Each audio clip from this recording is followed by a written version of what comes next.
దేవుని పరిశుద్ధ నామములో మీ అందరికీ ప్రత్యేకమైన శుభములు, ఆశీర్వాదములు. Today's God's promise. ఇర్మీయా గ్రంథము 31వ అధ్యాయము 4వ వాక్య భాగము.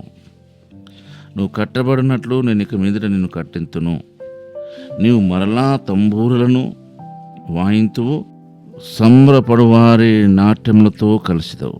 నువ్వు మరలా తంబూరలను వాయింతు అంటే అర్థము, ఇప్పుడు నీకు ఆ క్షేమస్థితి, సంతోషమైన పరిస్థితిలో నువ్వు లేవు.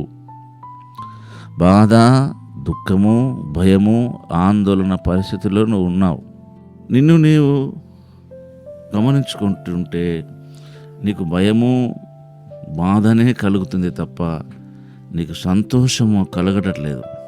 ఎందుకంటే మన ఆత్మీయ జీవితంలో మనకు అన్ని క్షేమమైన పరిస్థితులే ఉండవు, అన్ని అనుకూలమైన పరిస్థితులే ఉండవు. కొన్ని మనకు ప్రతికూలమైన పరిస్థితులు కూడా ఉంటాయి. బాధ, కష్టాలు కూడా మన జీవితంలో దేవుడు కొన్నిసార్లు అనుమతిస్తాడు. అందుకనే నువ్వు మరలా అనే మాట గమనించండి. నువ్వు మరలా తంబూరను వాయింతు అంటే, మరలా నువ్వు వాయింతు అంటే ఇప్పుడు వాయించడం లేదు అంటే సంతోషకరమైన పరిస్థితుల్లో నువ్వు లేవు. బాధ, దుఃఖము, భయము, ఆందోళనలే ఉన్నావు. కనుక నువ్వు మరలా తంబూరును వాయింతు, అలాగనే సంబరపడువారి నాట్యములలో కలిసిదావు. సంబరపడే వారిలో నువ్వు మళ్ళీ నాట్యం ఆడేదాన్ని కలుస్తావు. అంటే నీ ఫ్యూచర్లో మళ్ళీ నిన్ను దేవుడు స్వస్థపరుస్తాడు, నిన్ను బాగు చేస్తాడు, ఫైనాన్షియల్గా మళ్ళీ స్థిరపరుస్తాడు, మంచి ఆరోగ్యాన్ని కలిగిస్తాడు. ప్రస్తుతం ఉన్న ప్రాబ్లం అది నీకు దేవుడు నియమించిన పరీక్షనో లేదా నువ్వు తప్పిదనం వల్ల కలిగిన నీకు శ్రమయో అది నీవు డిసైడ్ చేసుకోవాల్సింది.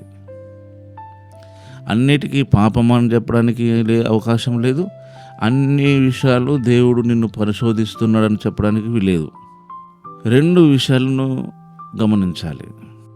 ఎక్కువ శాతం మన ఆత్మీయ జీవితంలో మన పొరపాటు, మన తప్పిదనాల వల్లనే ఎక్కువ సమస్యలకు గురవుతూ ఉంటాం. అనారోగ్యానికి గల కారణము, ఆర్థిక సమస్యల కారణము ఎక్కువగా మన పాపమే. తక్కువ శాతం దేవుడు మనల్ని పరీక్షించడం. ఎందుకంటే మన స్పిరిచువల్ స్థితి అంత గొప్పది కాదు. ఒకసారి మిమ్మల్ని మీరు చెక్ చేసుకోండి. నేను చెప్పడం కాదు గొప్పది కాదని. మీరు స్పిరిచువల్ లైఫ్లో ఎంత మట్టుకు మీ కులమానం గమనిస్తే తెలిసిపోతుంది. కనుక దేవునితో మీకున్న సంబంధం ఎలాగుంది? వాక్య సహవాసమైనా సరే, ప్రేయర్ సహవాసమైనా సరే, ఎంత మట్టుకు దేవునితో మీరు కలిసి నడిచే అనుభూతి పొందుతున్నారు? దానిని బట్టి మనం ఆత్మీయ జీవితంలో మనల్ని మనమే ప్రభుకు అప్పగించుకోవాలి.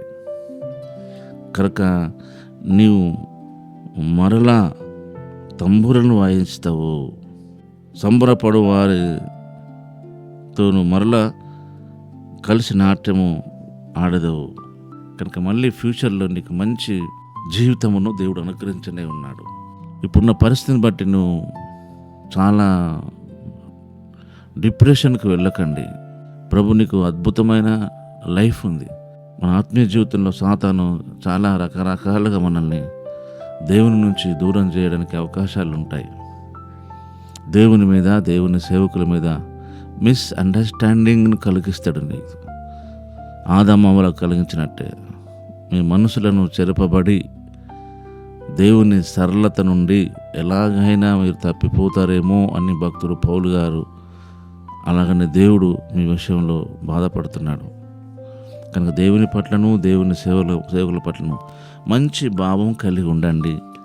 ఇలాంటి ప్రతికూలమైన పరిస్థితుల్లోనే దేవుని విషయంలో, దేవుని సేవకుల విషయంలో నమ్మకాన్ని మనం కనపరిచినప్పుడు నిజంగా దేవుడు తన పక్షమున నీ జీవితంలో, మన జీవితంలో కార్యాన్ని చేయగలడు. అట్టి కృపా ప్రభు మనకు అనుగ్రహించును గాక. పరిశుద్ధుడైన తండ్రి, ప్రేమగలిగిన దేవా, నీకు స్తుతి చెల్లిస్తున్నాం. ఇది వాక్యముకై మహిమను చెల్లిస్తూ యేసు నామములోనే స్తుతించి ప్రార్థిస్తున్నాం తండ్రి. ఆమేన్.